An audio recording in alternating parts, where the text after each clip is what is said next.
Brazil, Argentina, কোন মুসলমানের বাচ্চা যদি তার কাছে প্রিয় হয়, এটা আল্লাহর কসম আমি বললাম, তোর ঈমানের সমস্যা, তোর ঈমানের সমস্যা, তোর ঈমানের সমস্যা, তোর মুসলমানিত্বের সমস্যা।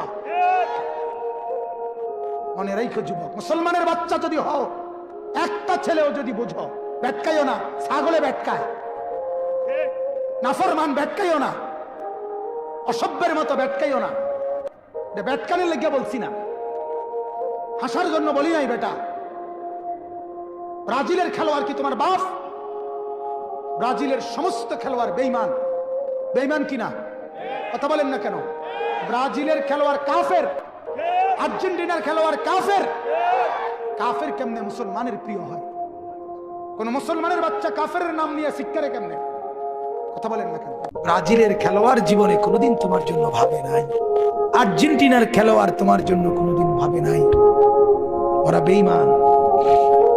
ওরা কি? আর্জেন্টিনার খেলোয়াড়রা কি?